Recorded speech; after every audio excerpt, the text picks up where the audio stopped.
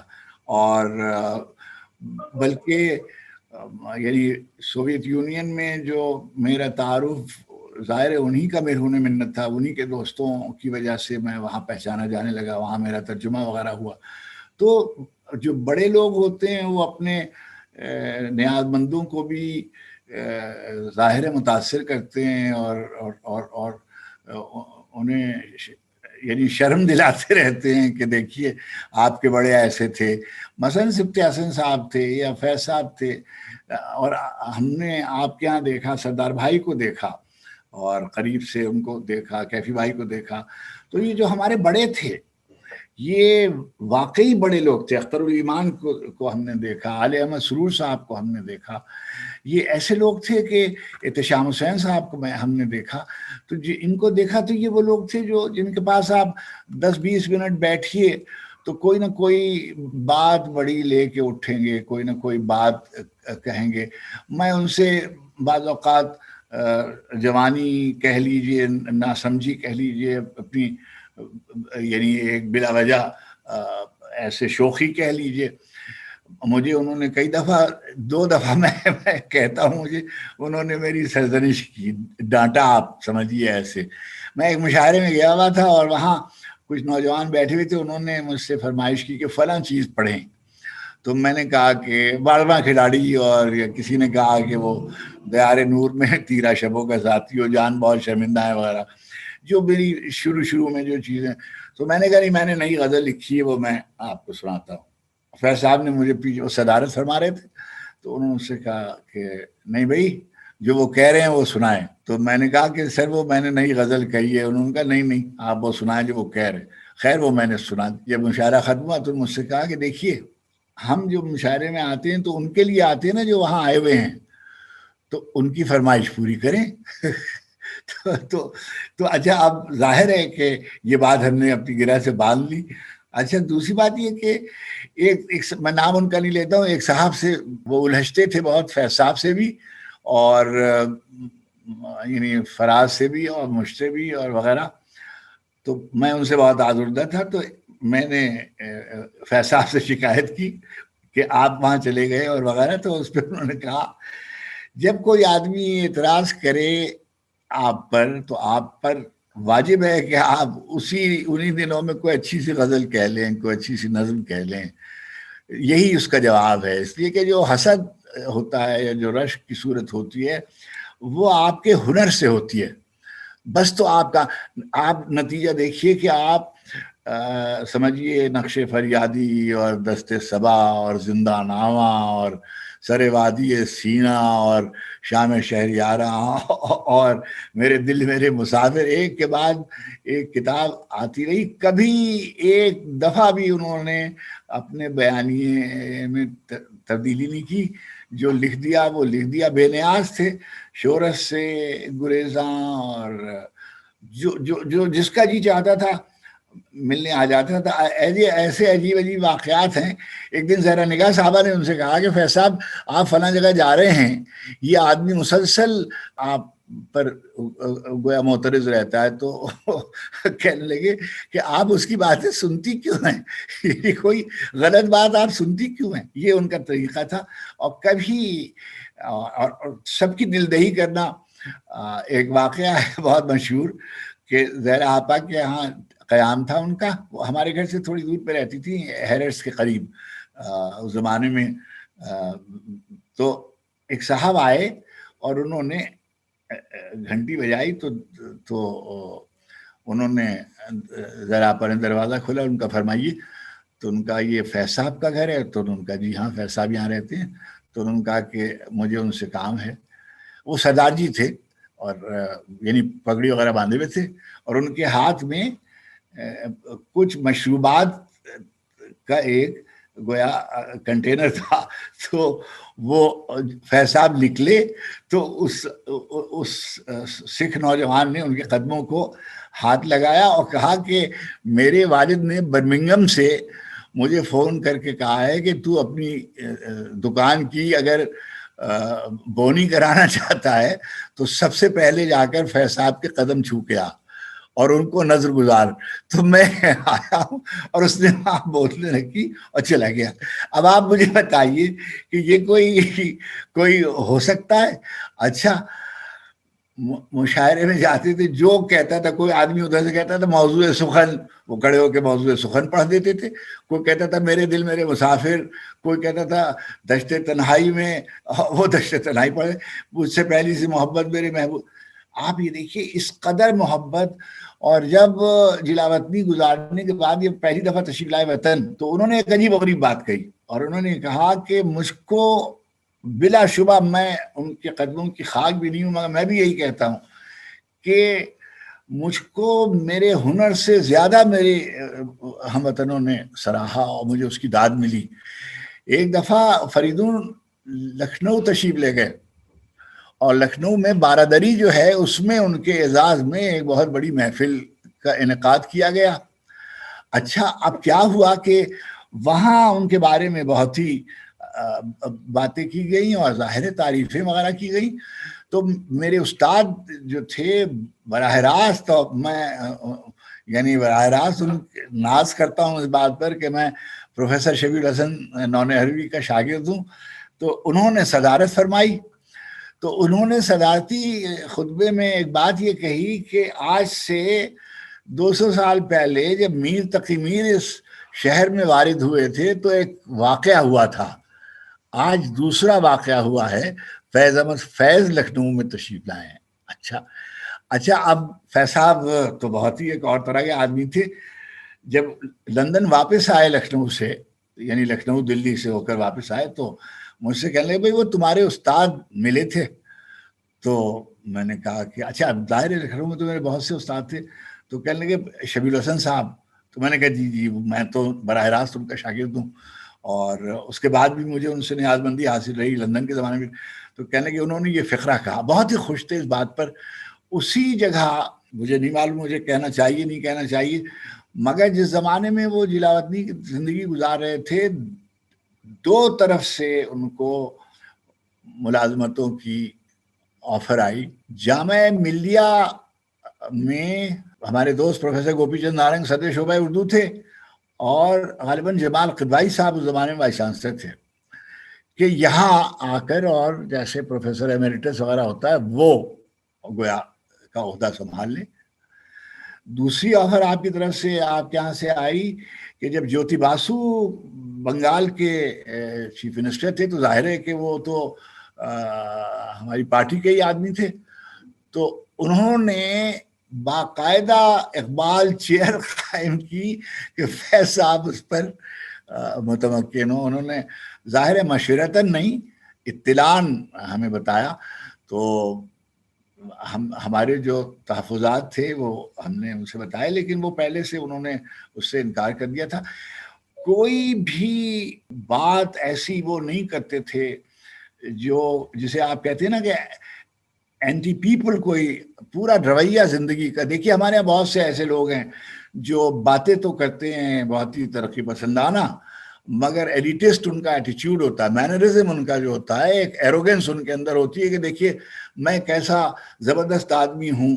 مگر ہمارے جو بڑے تھے جیسے سجاد ظہیر صاحب تھے, سجاد ظہیر کے بارے میں جو نور ظہیر نے ایک فقرہ لکھا ہے بہت اچھا ہے کہ لوگ جھوپڑیوں میں رہ کر خواب دیکھتے ہیں, میرے باپ نے محلوں میں رہ کر جھوپڑیوں کے خواب دیکھے, ان کے خوابوں کے لیے کام کیا.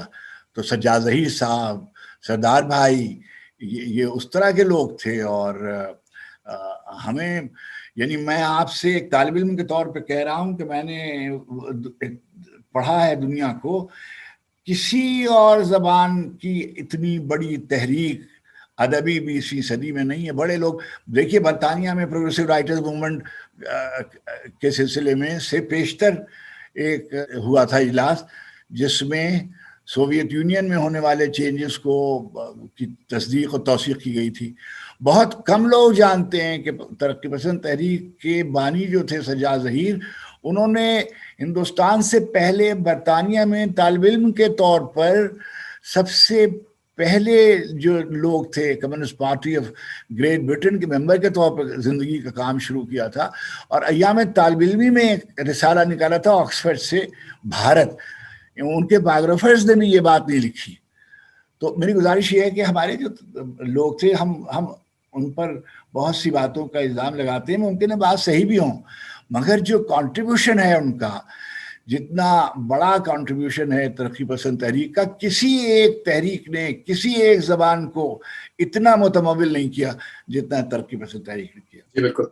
شمس الرحمان فاروقی صاحب سے بھی آپ کی دوستی تھی, ابھی ان کا ریسنٹلی ان کا انتقال ہوا ہے. فاروقی صاحب نے انہوں نے کافی جگہوں پہ انہوں نے یہ کہا ہے کہ وہ انہوں نے فرینچ لٹریچر بھی انہوں نے پڑھا ہے, انگریزی لٹریچر میں بھی انہوں نے بہت ڈیٹیل میں انہوں نے اسٹڈی انہوں نے کی ہوئی ہے. لیکن ان کا ایک بہت ہی آبجیکٹو اسسمنٹ ان کا یہ ہے کہ جو اردو میں جو شاعری ہے, اردو جو لٹریچر ہے, وہ ان سب لٹریچر, چاہے وہ انگریزی لٹریچر ہو, فرینچ لٹریچر ہو, اس سے بھی بڑا لٹریچر ہے. جو باتیں کہی گئی ہیں, جس طریقے کی جو گہرائی ہے, جو ایک ورائٹی ہے, اٹ از, جو خوبصورتی سے جس خوبصورتی سے کہا گیا ہے وہ it is absolutely price less. کچھ تو اگر آپ فاروقی صاحب کے بارے میں اگر آپ بتانا چاہیں, اور کیا آپ ان سے اگری کرتے ہیں کہ اردو کی جو شاعری ہے وہ انگریزی اور فرینچ شاعری سے بھی بہتر ہے؟ فاروقی صاحب ہمارے دوستوں میں تھے, بزرگ دوستوں میں تھے. شمس الرحمان کو ہم شمس العلماء کہتے تھے, اور ایک زمانے میں جو لوگ بہت دوست تھے, بعد میں ان میں اختلاف وغیرہ ہوتا رہا کہ جیسے گوپی چند نارنگ اور شمس الرحمان فاروقی اور وارث علوی, یہ سب لوگ آپس میں بہت دوست تھے. آپ کے والد اور مغنی تبسم, یہ سب آپس میں بہت دوست تھے. پھر رفتہ رفتہ ان میں کوئی کشیدگی وغیرہ ہوتی رہی. تو شمس الرحمان سے میری دوستی آخر وقت تک قائم رہی, بلکہ انتقال سے کوئی ہفتے پیشتر میں نے ان کو فون کیا جب وہ الہ آباد میں تھے, اور میری ان سے بات ہوئی جسے کہتے ہیں, اور میں نے ظاہر ہے کہ میں ان کا بہت قائل ہوں. دیکھیے اردو میں بہت کم لوگ ایسے ہیں کہ جو اس قدر وسعت رکھتے ہوں. وہ کریٹیو رائٹنگز بھی ان کی اسی قدر طاقتور تھیں. ابھی جو کئی چاند تھے سر آسماں, اور جو ان کا سوار کے جو افسانے ہیں وہ بھی.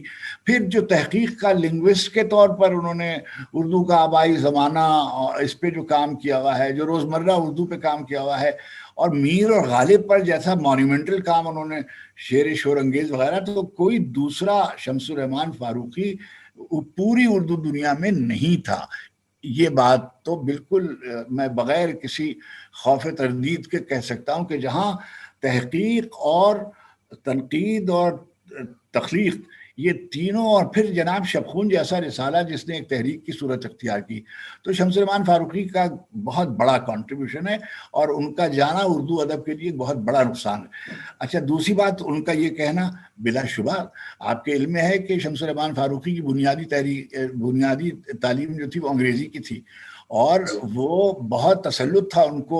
انہوں نے جو ترجمہ میر کا کیا ہوا ہے, اور اس کے فرانسس پریچٹ کے ساتھ مل کر, اور بھی جو انگریزی میں ان کا کام ہے بہت ہی, اور پڑھتے, یعنی میں نے تو اتنا مستحضر علم جو ہے جتنا, یعنی علوم مشرق کا بھی اسی قدر ان کو علم تھا, اور مغربی ادب کا بھی ان کو بہت علم تھا. تو ان کا یہ کہنا بالکل بجا ہے. اور میں آپ سے عرض کروں کہ تھوڑا بہت میں نے بھی جو بھی پڑھا ہے فارسی ادب یا عربی ادب، ان کے تو کوئی یعنی بڑے ادیب ہیں، بڑے شاعر ہیں، لیکن اگر مجموعی طور پر دیکھیے، ہم کہتے ہیں ایک شاعر نرودا، اچھا نرودا کے بعد فرض کیجیے آکٹاویہ پاز، وہ دوسرے ملک کا آدمی مگر وہ بھی بڑا شاعر ہے اور نوبل laureate. اس کے علاوہ کچھ لوگ ہیں وہاں. اسی طریقے سے جیسے فکشن میں ماریا یوسا بھی ہیں اور گیبریل گارسیا مارکیز بھی ہیں اور آلندے بھی ہیں. مگر دیکھیے فرض کیجیے ایک چھوٹی سی بات ہے کہ جتنی فرض کیجیے اردو میں خواتین شاعرات جو ہیں اتنی کسی ایک جگہ نہیں. یعنی یہ ضرور ہے کہ کوئی سلویا پلاth ہے، کوئی مارینا ستائوا ہے، کوئی بیلا احمدولینا ہے، فرض کیجیے کوئی ادھر زموارسکا ہے وغیرہ وغیرہ، لیکن جہاں ایک باقاعدہ قطار لگی ہوئی ہے کہ ادا جعفری اور زہرا نگاہ اور فہمیدہ ریاض اور کشور ناہید اور شبنم شکیل اور عذرا عباس اور سارا شگفتہ اور نسیم انجم پروین شاکر، حمید اور پروین. جی ہاں، تو پروین تو شاید خیر بہت ہی، اور لیریسسٹ بھی، اور غزل جیسی اس نے لکھی مردوں نے بھی ویسی نہیں لکھی. یعنی اس قدر وہ اچھی غزل اس نے لکھی کلاسیکی روایت کے ساتھ. اسی طریقے سے جو ہماری غزل کی شاعری ہے اس وقت آپ جو دیکھیے، یعنی وہاں ایران میں 4 برس کے قریب گزار کے آیا ہوں. اس سے پہلے بھی میں تھوڑا بہت ان کو پڑھتا رہتا تھا. ہماری غزل جیسی ہے کوئی اس کا جواب نہیں ہے. اور خود ہماری فارسی شاعری اتنی طاقتور ہے کہ کوئی، یعنی ہم تو کیا کرتے ہیں، ہم خسرو کو اور بے دل وغیرہ کو کہہ کے، لیکن بے دل کو ایسے آپ سب کے ہندی کا شاعر کہہ کے مسترد نہیں کر سکتے.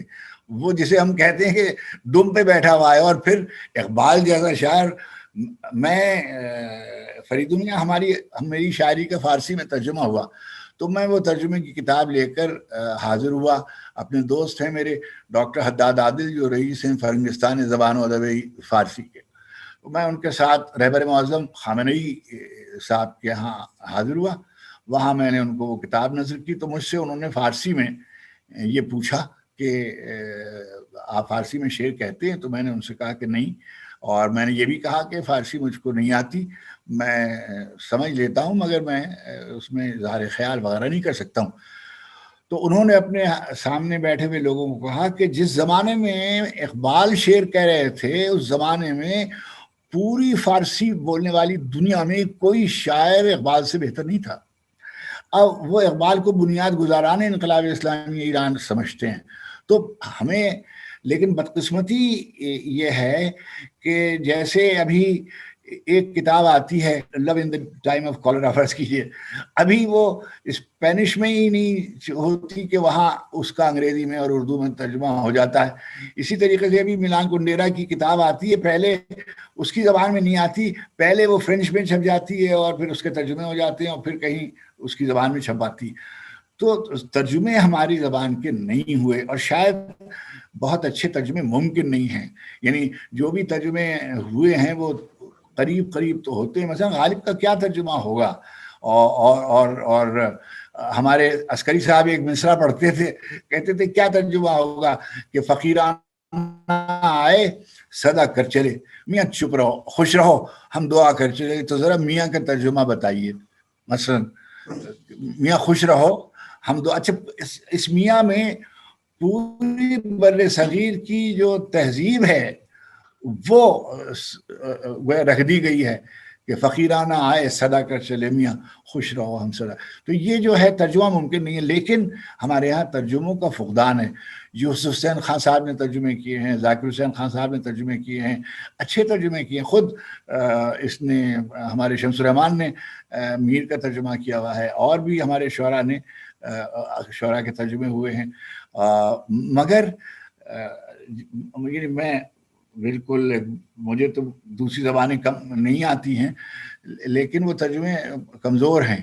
مگر وہی ایک طریقہ ہے کہ دوسروں تک. اب دیکھیے فیض صاحب کے کتنے ترجمے میں، نیومی لیزر نے ترجمہ کیا، کیرولین کائزر نے ترجمہ کیا، ریما کاداکاوا نے ترجمہ کیا، یہاں ہمارے یہاں خالد حسن نے، آغا شاہد حسین نے، کوئی 25-30 کے قریب انگریزی کے ترجمے ان کے وکٹر کیرینن سے لے کر اور جو تازہ ترین ترجمہ تھا خالد حسن کا اور محبوب الحق نے اور وغیرہ وغیرہ وغیرہ، مگر کوئی ترجمہ جسے کہتے ہیں مکمل نہیں ہے. مگر جیسے فیصلہ فرماتے تھے کہ بھائی کچھ تو جائے گی نا بات، انگریزی میں جب ترجمہ ہوگا تو کچھ تو بات جائے گی. اب میں دیکھیے بہت ہی ایک بلا کوئی فضول سی بات کرنے لگا ہوں کہ میری انگریزی میں ترجمہ ہوا پہلے 12th میں، جب میں برطانیہ میں رہتا تھا تو ان کی ایک پوئٹری کا پبلیکیشن ہاؤس تھا، اس نے چھاپا.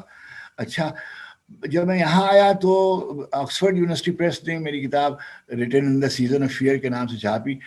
اب اس کے 5 ایڈیشنز 3-4 برس پہلے تک گویا شائع ہوئے.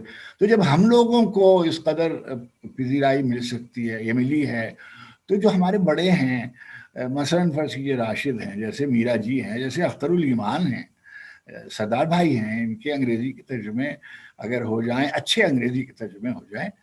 ابھی مجھے نہیں معلوم ہندی کے بڑے شاعروں میں کس کے ترجمے ہوئے ہیں، مگر میں کیونکہ ہندی براہ راست پڑھ سکتا ہوں تو اب تو یہاں ایک بڑا مسئلہ ہے کہ میں نے ابھی فراق صاحب کا کلیات منگوایا. نیرج جی کا جب انتقال ہوا تو میں نے اپنے کسی دوست سے کہا کہ مجھے نیرج کا کلام چاہیے، تو انہوں نے مجھے وہ پوری ان کی کلیات ہندی میں بھیجی. مجھ کو جو دنیا کے سب سے پہلے گرامیرین تھے پاڑینی، ان کا تعلق ہمارے علاقے سے تھا، خیبر پختونخوا سے. تو ان کی ایک کتاب ہے 8 چیپٹرز اشٹادھیائے، وہ مجھے نہیں مل رہی تھی، تو وہ میں نے وہاں اطہر فاروقی صاحب سے کہہ کے میں نے کتابیں منگوائیں. وہ پہلے کتابیں دبئی جاتی ہیں یا پہلے کتابیں لندن جاتی ہیں، پھر وہاں سے یہاں آتی ہیں. تو ایسی صورتحال بہت ہی خراب ہے. جی بالکل.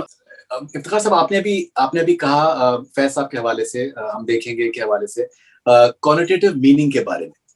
یہ کہا جاتا ہے کہ بڑی شاعری میں کونوٹیٹو میننگ ہوتا ہے، اور وہ جو الگ الگ لوگ ہیں وہ اپنے ذاتی تجربے کے حساب سے کسی بھی شعر کا، کسی بھی نظم کا ایک وہ جو میننگ ہوتا ہے اس کو ایبزارب کرتے ہیں، and it makes a difference in their lives. Connotative meaning کتنا امپورٹنٹ ہے بڑی شاعری کے لیے؟ بڑی شاعری ہی وہی ہوتی ہے جس میں پرتیں ہوتی ہیں، جو تہدار ہوتی ہے. دیکھیے ایک شعر پڑھا جاتا ہے عام طور پر جو سب عام لوگ بھی جانتے ہیں کہ داغ فراق صحبت شب کی جلی ہوئی ایک شمع رہ گئی ہے سو وہ بھی خاموش ہے. اور کہا یہ جاتا ہے کہ یہ شعر بہادر شاہ ظفر نے کہ زوال کے سلسلے میں غالب نے لکھا تھا. حالانکہ غالب نے یہ 1857 سے بہت پہلے یہ شعر لکھ دیا تھا. بے شمار ایسے شعر ہیں، غزالہ تم تو واقف ہو، کہو مجنوں کے مرنے کی، دیوانہ مر گیا، آخر تو ویرانے پہ کیا گزری. اب کہا جاتا ہے کہ راجہ رام نارائن موضوع نے یہ شعر نواب سراج الدولہ کی شہادت کے موقع پر کہا تھا، یا وہ جو دیکھنا ہے زور کتنا بازو قاتل میں ہے، کب شعر لکھا گیا تھا، کب پڑھا گیا. بسمل عظیم آبادی کا شعر اور رام نارائن بسمل نے پڑھا اور پھانسی پہ چڑھ گئے وغیرہ. تو اچھا شعر، بڑا شعر وہی ہوتا ہے جیسا میں نے عرض کیا کہ جو اپنے زمانے پر بھی غالب آتا ہے اور اپنے زمانے کے بعد بھی. ابوئے گل نہ موج صبا مانگتے ہیں لوگ، وہ حبس ہے کہ لو کی دعا مانگتے ہیں لوگ. ابوئے گل نہ موج صبا مانگتے ہیں لوگ، وہ حبس ہے کہ لو کی دعا مانگتے ہیں لوگ. جوڑ صاحب کی مسدس کی ایک بیت ہے، جب بھی ہمارے ہاں کوئی اس طرح کی صورتحال پیدا ہوتی ہے تو یہ شعر پڑھا جاتا ہے. تو اچھا شعر، اچھی نظم. ابھی یہ دیکھیے کہ ہم دیکھیں گے اچھا صاحب کا کمال یہ ہے کہ انہوں نے وہ نظریہ ان کا جو تھا وہ آدرشوادی مارکسسٹ تھے، وہ کمیونسٹ پارٹی کے ممبر نہیں تھے بالکل، لیکن ان کی لغت اور لفظیات جو ہیں اس کا کتاب الہی سے ماخوذ ہیں کہ اور باقی رہنے والا ہے تیرے رب کا چہرہ، وَيَبْقَى وَجْهُ رَبِّكَ. صرف آخر میں جب قیامت آئے گی تو سب چیزیں فنا ہو جائیں گی، بس تیرے رب کا چہرہ رہ جائے گا. اچھا، اس کو انہوں نے اپنا سرنامہ بنایا اور جس ایڈیو میں لکھا. اور دیکھیے جب آپ کے یہاں ابھی یہ ہنگامہ ہوا جامعہ ملیہ والا، اور اس کے بعد اس کے نہرو یونیورسٹی میں بھی، اور تو سارے وقت بچے جو تھے نوجوان وہ یہ گاتے رہے. پھر کسی نے فیس بک پہ ڈالا تیلگو میں اس کا ترجمہ ہوا. اب آپ ذرا غور فرمائیں کہ تیلگو میں لازم ہے کہ ہم بھی دیکھیں گے قرآن کا فریز ہے کہ تم بھی انتظار کرو ہم بھی انتظار کریں گے. اچھا، اور ایک آدھ جگہ سے آواز بھی آئی کہ بھائی اس میں تو سب بت اٹھوائے جائیں گے، تو کیونکہ وہ جانتے نہیں تھے کہ بت کیا ہوتا ہے، اور اس سے مراد مورتیاں نہیں ہیں بلکہ اس سے مراد وہ جو آئیڈلز ہیں، جو جو جو جو آٹوکریٹک رجیمز کے جو ہیں، جو کنزرویٹزم کے جو آئیڈلز ہیں، جو ہیٹریڈ کی اور نفرت کے آئیڈلز ہیں، انتقام کے وغیرہ وغیرہ. اور پڑھا گیا اسی طریقے سے ایرانی طلباء کے نام ایک نظم ہے، یہ وہ دیکھیے، ہم جو تاریک راہوں میں مارے گئے، ہم چلے آئے لائے جہاں تک قدم. میں فریدو اس کو اپنا موٹو بالکل موٹو بناتا ہوں. یہ میرے موٹو ہے، لب پہ حرف غزل دل میں قندیل غم، ہم چلے آئے لائے جہاں تک قدم. تو ہر آدمی اپنی بساط بھر لڑتا ہے، اپنی بساط بھر مزاحمت کرتا ہے، ہر اپنی بساط بھر. اب ہم سے آپ یہ توقع کریں کہ ہم چے گویرا ہو جائیں تو ہم نہیں ہو سکتے. اچھا، آپ ہم سے یہ کریں کہ ہم لینن ہو جائیں، ہم نہیں ہو سکتے، یہ میں نہیں ہو سکتا. تو گزارش یہ کہ میں تو اتنی لڑائی لڑ سکتا ہوں جتنی میرے بس میں ہے، اور اتنی لڑائی ہر آدمی لڑتا ہے. میں نے کئی دفعہ کہا، فیض صاحب نے بھی یہ بات کہی کہ جو گیلری ہوتی ہے، اس گیلری میں پورٹریٹس بھی لگے ہوئے ہوتے ہیں، لینڈسکیپس بھی لگے ہوئے ہوتے ہیں، اس میں میورلز بھی لگے ہوئے ہوتے ہیں، اس میں منییچرز بھی لگے ہوئے ہوتے ہیں، اس میں کارٹونز بھی لگے ہوئے ہوتے ہیں. تو ادیبوں کی یا شاعروں کی گیلری میں سب ایک طرح سے شعر نہیں کہتے، مختلف طریقوں سے شعر کہتے ہیں، مختلف طریقوں سے اس کا. ساری دنیا کی بڑی شاعری محبت کی شاعری ہے، مگر سب کی محبتیں اپنے اپنے الگ طرح تجربات رکھتی ہیں، اس کا الگ الگ بیانیہ رکھتی ہیں. پہلے شاعر سے لے کر آج تک سب لوگ خیر کے حق میں ہیں، عدل کے حق میں ہیں. کوئی یہ نہیں کہتا کہ ظلم کو روا رکھا جائے، کوئی یہ نہیں کہتا کہ معاشرے میں عدل نہ ہو، کوئی یہ نہیں کہتا کہ عورتوں پہ ظلم کیا جائے یا غریب کو نظر انداز کیا جائے. سب کہتے ہیں کہ یہ ہونا چاہیے، اور سب اپنے اپنے طریقے سے کہتے ہیں. مخدوم محی الدین کے طریقے سے سردار جعفری نہیں کہتے، سردار جعفری کی طریقے سے کیفی آدمی نہیں کہتے، اور ان کے طریقے سے فیض صاحب نہیں کہتے. سب نے اپنے اپنے طریقے سے احتجاج کیا ہے، انکار کیا ہے. اور اسٹیٹس کو ہمارے ہاں فریدوں غلط فہمی بیٹے یہ ہے کہ جیسے ہی آپ کہیں کہ ہم بایاں بازو بر صغیر کا، ساؤتھ ایشیا کا بایاں بازو کیا ہے؟ بایاں بازو وہ ہوتا ہے جو اسٹیٹس کو تبدیل کرنا چاہتا ہے. وہ اسٹیٹس کو ہو، چاہے پولیٹیکل اسٹیٹس کو ہو، چاہے وہ ریلیجس اسٹیٹس کو ہو، چاہے وہ سمجھیے اکنامک اسٹیٹس کو، اس کو تبدیل کرنا چاہتا ہے. ہم اگر یہ کہتے ہیں کہ بھائی بچیوں کو اسکول جانے کی آزادی ہونی چاہیے، اگر ہم یہ کہتے ہیں کہ بھائی مذہب آپ کا معاملہ ہے مگر آپ دوسرے پر مسلط نہ کیجیے، اگر ہم یہ کہتے ہیں کہ دوسرے کے مذہب کا احترام کیجیے، تو یہ بایاں بازو بھی ہے. یہی ہمارے ہاں تبدیلی ہے. اب ہم سے غلطی کیا ہوئی کہ ہمارے جو بڑے تھے انہوں نے جیسے ہی سمجھیے 1917 کا انقلاب آیا، وہ یہ سمجھے کہ نہرو جی جب آئیں گے تو فوراً ہی یہاں پر سوشل نظام رائج ہو جائے گا، اور جو صدیوں پرانے سسٹمز ہیں وہ ایک دم سے منہدم ہو جائیں گے. یہ نہیں ہوتا ہے، اور یہ نہیں ہوا. اور اب دیکھیے کہ اس کا نقصان یہ ہوا کہ مشرق وسطیٰ میں جہاں پر پروگریسو فورسز آئیں سامنے اور وہ سمجھیے غائب ہو گئی. بالکل یہی صورت افریقہ میں ہوئی، یہی صورت لیٹن امریکہ میں ہوئی. تو ہماری لیڈرشپ نے جلدی کی، اور فوری طور پر پہلے آئیڈیل کا مطلب یہ نہیں ہوتا کہ پہلے ہی دن سب کچھ ہو جائے گا، بتدریج ہونا. سائنٹیفک سوشلزم میں تو بتایا گیا تھا کہ ہر چیز بتدریج ہوگی، اور رفتہ رفتہ الٹیمیٹ گول تک اچیو کر لیں گے. افتخار صاحب، آپ کا بھی مجموعہ بھی آپ کا آیا ہے باغ گل سرخ، کچھ اس کے بارے میں اگر پلیز آپ بتائیں. میں تو بہت کم لکھتا ہوں. اچھا، مجھ پر یہ اعتراض بھی ہوتا ہے کہ میں نے بہت کم لکھا، تو میں نے بار بار یہ بات کہی ہے کہ بھائی کم تو غالب نے بھی لکھا ہے، مگر کیا کریں، اس لیے کہ غالب کی جو کتابیں ہیں، یعنی اتنا سا مجموعہ ہے، 2400 شعر ہیں کل. کتنا اس نے مسترد کیا. ابھی ہماری بہن، ہماری بچی ہے